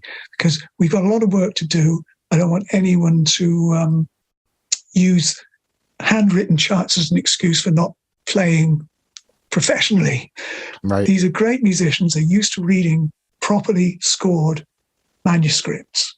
So if I can get someone to do that, would you mind? So I said, no, you're fine. Do it, Greg. And of course, when I saw the quality of these manuscripts when they came back, oh man, this is how it should be done. You know, it really, really, this Sibelius program or whatever it was they used is definitely the way to read music. If you're in a hurry to get a chart done properly and professionally, it has to be this legible. So I had my eyes opened at that point. I haven't done anything since then. I don't think. What have I done? Actually, I have done a couple. When you were still in the band, and you guys were preparing for what was going to be Apple Venus, which I realized you were not around for by the time they came out. How involved were you in the sort of orchestral side of that? Well, this is a bit of a thorny issue. Sorry, because at that point, yeah, things had our relationship had kind of deteriorated between Andy and me. I was getting a little bit frustrated with, him calling all the shots, and basically a lot of things had gone wrong in the process. The original plan was to do a double album, an orchestral album and a rock album, and release it as a double album. We didn't have a double album budget, so I thought, right, well, we'll do what we can. We'll see if we can find an affordable studio where we can do all the basic tracks, and then and just keep working until it's done, and then just release whatever we've got finished. Well, there were no end of problems. This began in September of 1997. God, it's such a long time ago. And from that point forward, we've been able to secure the services of Hayden Bendel. He's a brilliant musician, great engineer, and ex-Abbey Road. He's a lovely fellow, very easy to work with, great musician, really easy to discuss musical points with. He was perfect in many ways, wanted to do. But then there was a problem with the first studio that Andy had decided to hire, or his manager had made this. But basically, it wasn't as advertised. And we kind of, I really don't want to go into this story very much. I'm trying to explain to you why my incentive had been worn away over the months leading up to the final recording process of Apple Venus. Because by the new year of 1998, we'd gone back to Chipping Norton Studios, where we should have gone in the first place, and started from scratch. Had to start from scratch, which meant that the double album wasn't going to be a flyer. It's going to have to be a single album. So then I thought, well, actually, there's so much brilliant material here. This could be a killer album. But then Andy said, well, no, we can't go and do another album, half orchestral, half acoustic, half electric. That's not going to work. I said, well, that's what we've always done. He said, no, not this time. No. I want to do the orchestral one. We'll go to Abbey Road and do the strings there. And I'm thinking, that means I'm going to be stuck playing bits of piano and scoring strings, which takes forever. Don't let anyone fool you. It's right. A long and involved process. And I don't want to do that. And so I kind of dawdled. I did produce a couple of charts. Can't remember what the songs were.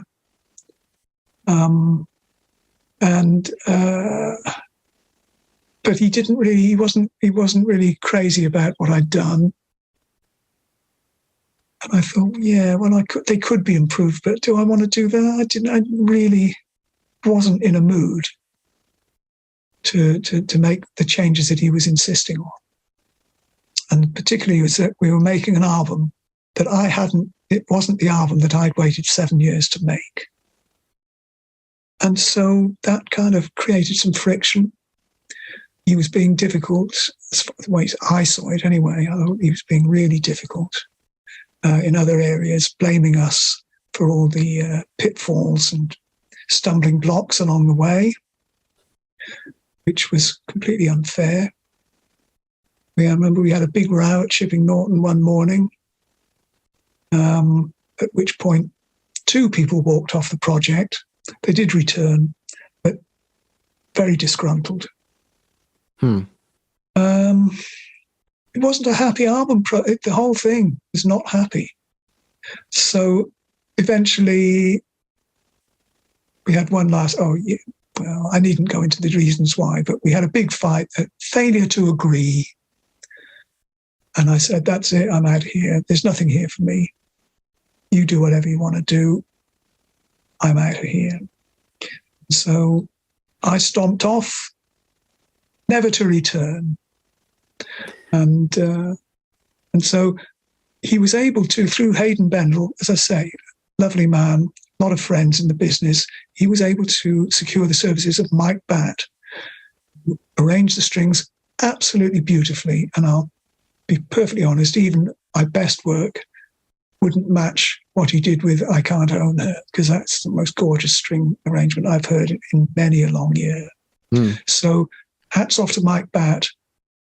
I don't know how many people are aware that it was him who did those scores, but he did a majestic job. And the album it's a beautiful record. To me, it's not an XTC record. It's Andy Partridge solo album, a couple of songs from Colin where I did most of the keys and guitars on Colin's songs. But it's Andy's album. And then there's Wasp Star, which is part 2, which is the more electric version. But there's something missing there, and it's probably you, but it just doesn't sound quite right. No, so they'd been using, I think, I wasn't there, so I don't know, but I think they'd used a sort of 16-bit digital recorder, the radar recorder, to record it, and, pod version 1 guitar processor. I think they had a great drummer. I'll be honest, I've never heard Wasp Star. I couldn't bring myself to listen to it. I still can't. Just out of spite, I'll admit it. But I know that there's good songs on it. The Wheel and the Maypole, I was so disappointed not to work on that. And We're All Light too. First time I heard the demo of We're All Light, I thought, oh, geez, this is so good. There's a couple of others that I could have happily dismissed. But, they did it. It's done. And then shortly after that, Colin and Andy fell out about something. So I guess that ran down the curtain on XTC. So did you all come back together to do the last Dukes track, Open a Can of Human Beans? Yeah. When I say come back together, we never actually sat in the same room together. That's what I was wondering. So, no. And you can hear it's not really, it doesn't sound like the Dukes, does it? Not really. It's a digital facsimile of someone doing a Duke song, kind of. Needs John Leckie and a tape recorder. But you all communicated with each other at least to do this. It's a Dukes track that ended up on a charity record and then kind of was a bonus track later on the Dukes CD. We've actually patched up our differences since, or at least I've patched them up with Andy. We've, as I say, he probably will never forgive me for walking out on his project. Not because he misses my music, just because I had the nerve to do it. And I interviewed him in like 2009, and he'd said that you two were on good terms, but he and Colin weren't on good terms. Yeah, yes, that's true. Yeah. I don't know. You'd have to ask him about that, or interview Colin. Why do you think? Are you surprised that because those two albums were what, I think 99 and 2000? So we're talking about I mean, I'm always like, everything that I think was like 3 years ago is really like 20 years ago. That's right. Are you surprised that neither one of them has put out just a full length album in the last 20 years? Yeah, I'm disappointed that Andy hasn't done that, because he's got hours of really quality material. But you see, Andy is kind of paranoid that whatever he does won't be viewed as being as good as XTC. And he's worried that people are going to say, yeah, Andy, that was great. However, how much better would it be if it was an XTC album? You know, he doesn't want to go to the trouble of doing all that work just to be damned by faint praise and being compared to something that no longer exists. I think that's his biggest issue, because he is a lazy bugger, really. Writing songs is what he does best, because it comes so naturally to him. You know, he's writing songs in his sleep virtually. So that's not the problem. But I know that he would love to find sympathetic musicians who could play and understand where he's coming from and where he's going. And he could, you know, put them in a room and tell them what to do. That's Andy's ideal situation. Now he's got health issues with his ears, and he's found, you know, loud noises, particularly, you know, drum kits especially, very difficult to deal with. I've tried to sort of convince him to maybe come along to one of these, so many XTC conventions happening nowadays, and I had to try and twist his arm, think, why don't we just show up for a photograph or something? Oh no, there'll be loud music there and there are too many fans and I can't do this and I won't do that and blah, blah, blah. So it's impossible. You have to kind of use reverse psychology on Andy at times. So just say, yeah, no one wants to see you parts. You're a has-been. No one ever wanted. No one's going to show up to one of your gigs, man. You might as well just stay at home. And he might think about doing something. But I wouldn't bet on it. And all four of you are in Swindon, but there's no sense of, hey, you know, why don't we just like get together and try playing music? Do together? the show right here. Yeah. No. If there was an opportunity for the Black Sea lineup or the English Settlement lineup to do one last album for the hell of it, I'd be there in an instant. But, you know, individually, I just know. If it's XTC, it's the four of us. Solo projects, that's something else. That's your pigeon, mate. You do that. That's what you want to do. You do it.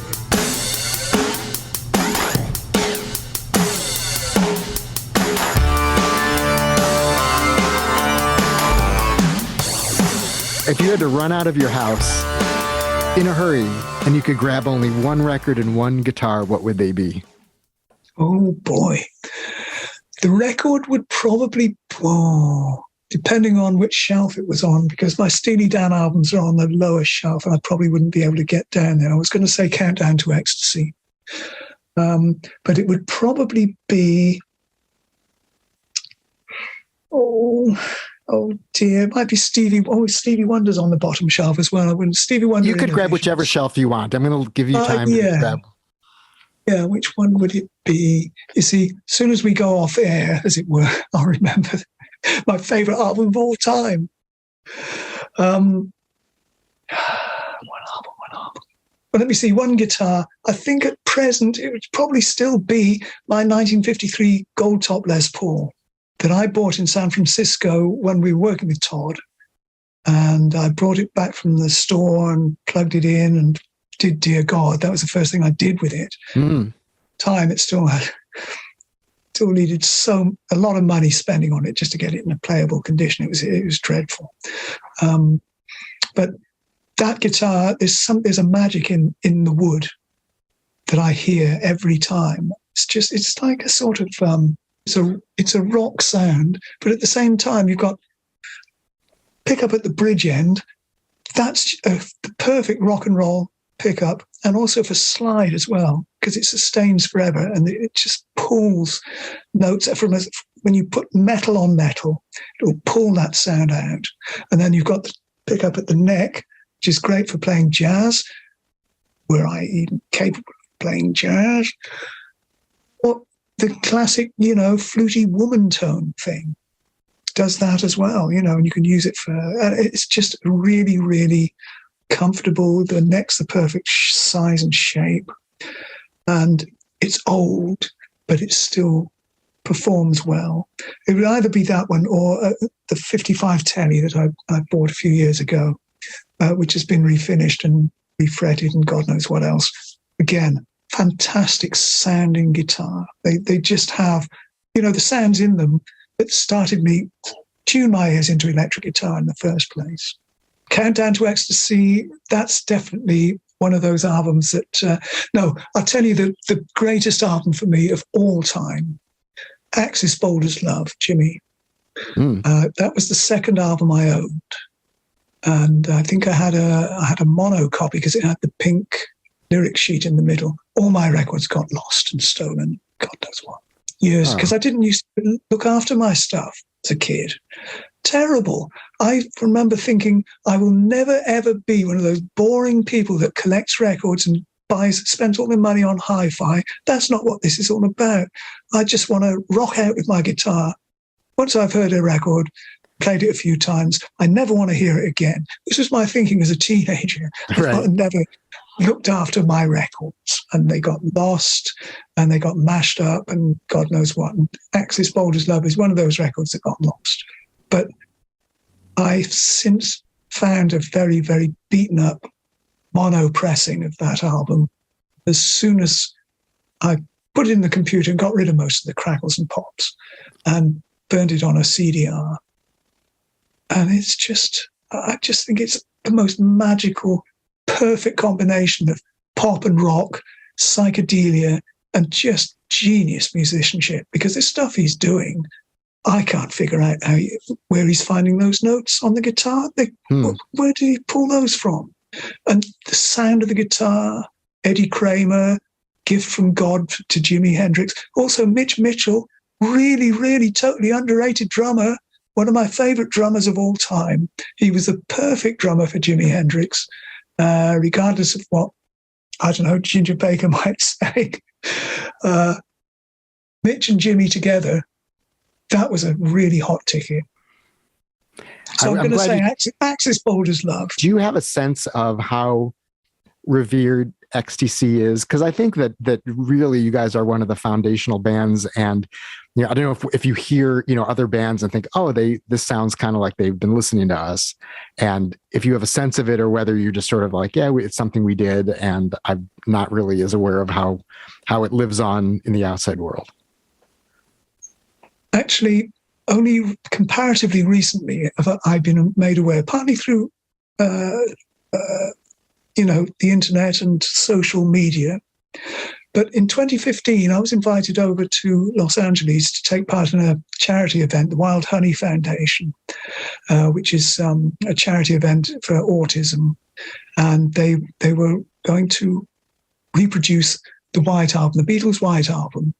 And I think it was my friend David Jenkins, who worked at True Tone Music, suggested that I would be a good contender to do some of the George guitar parts. Anyway, cut a long story short, went to LA to rehearsals and met all these other musicians who were taking part in this event. And I got the impression, well, how many people here even know who I am? I just felt really lucky to be there, to be honest. And why they'd asked me, I don't know. Maybe because I thought XTC had a sort of Beatlesque quality to them, and my playing style might have sounded a little bit like George Harrison's. I don't know what it was, but anyway, it turned out most of the people there were in awe of XTC, and I had no idea. I mean, I realized later that most of the musicians would have been at college when XTC were making records. I was probably maybe 10, 15 years older than a lot of them. And they just saw me as this little piece of this British jigsaw that they'd grown up loving and admiring. And at one point, we didn't have much rehearsal time there. You know, I think we had 3 days of full band rehearsals to do to nail the songs on that album, plus a few extras. So it wasn't a lot of time to waste. And somebody suddenly started playing Mayor of Simpleton, which of course I had to join in with. And they were going nuts for this song. And there's footage out there, phone footage, I hasten to add, of us struggling our way through Simpleton. And they were really, you could tell these people were in love with this music. And as I spoke to people later, you know, it was almost like I was some kind of visiting deity. Extraordinary. And I was really humbled by it. And I felt kind of self-conscious from that point forward because I had no idea. And when I came back to England, I contacted Andy straight away and said, you've no idea the love that exists for XTC in Los Angeles, at least, among the musicians and studio people. Yeah, it's beyond Los Angeles, I would say.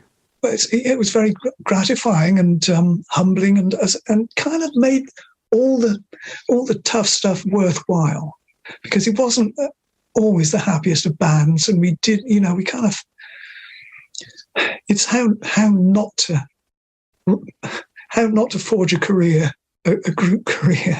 Take a look at how XTC went about things and learn from that, because but really what saved us, make no bones about it, was the quality of the songwriting and the fact that it was original and it wasn't mainstream. It was never going to be platinum selling. And yet there it is, it exists. I mean, I've been buying multiple different format copies of it because those records mean a lot to me. And I'm like, oh, another version of Skylarking. I already have this one, and this one, but I'll get that one too. Oh, and there's a Steve Wilson mix of, None Such, better pick that one up as well. So they're just these sort of foundational albums. You know, they occupy these spaces that I don't think anyone else does. So I'm glad that you got some sense of how much people the records mean to people, and the songs are great and the playing is great, and everyone none of it, as you could see from the last 20 years where there's been no music from anyone. I mean, aside from like little sort of EPs and stuff like that, the band was the band, and that was what you needed. You needed all of you to make XTC records. Yeah, I agree. I think we were pretty good combo. It's a shame that it kind of fell apart for, reasons that were not entirely musical, shall we say. Yeah. And, but there it is. It was great fun. I'm so glad I've got the opportunity to do it, apart from anything else. How many people get the opportunity to do what they love doing most and make a living out of it? Well, I hope at some point, music aside, that you're all able to sort of get together and have a cup of tea in Swindon somewhere. Yeah. So I've had a number of beers with Terry Chambers. We never fell out. He was always, I never had any squabble with him. And of course, Andy is a great character, and he's always, without Andy, there will never be XTC. So regardless of how many tribute acts or copyists there might be, people who've been influenced by the band, it won't be XTC without Andy Partridge. Absolutely. And Colin's sort of off on his own at this point. I don't know what he's doing. He's doing solo work. He's doing sort of EPs and single tracks, I understand. But I don't think he has a career plan in mind. I don't know. He might do. I think there was when he and Terry got together to do the TC&I project, they did very well. They did this. They sold out 6 nights at this local theatre in Swindon. And everyone I've spoken to about all of those shows has said what a wonderful gig it was. How fantastic it was to hear Colin again out on stage singing and playing just his songs, with Terry playing drums and the other guys helping out on guitar and keyboards. And, I know Terry was particularly keen to keep that going, having come back from Australia after 30 odd years, having not done very much playing at all, to come back to his hometown and work with his old mate in the same band. It was a godsend to him. But for whatever reason, Colin didn't to make a career out of it or go out and tour, which of course Terry did want to do. Right. Which is how XTC has come about. Right, the EXTC. And you weren't tempted to go down and see any of those shows? No, not really. No. Apart from anything else, I didn't really want to sit in a theatre with everyone pointing and whispering. That was part of it, really. And Colin and I have not been on friendly terms for a number of years either, I regret to say. Well, I'm sorry to hear that. But you guys made fantastic music together, and you've been so generous with your time and insights. This has been such a treat for me to get to talk to you, and I really appreciate it. And thank you so much. Thanks for doing Mark. This. It's been a pleasure meeting you, and thanks for the invitation, and thanks for the trip down memory lane. That's it for episode 15 of Caropop. Thanks so much to Dave Gregory for being so generous and insightful while telling stories about his memorable work in one of my favorite bands. In the words of Chris Farley, that was awesome.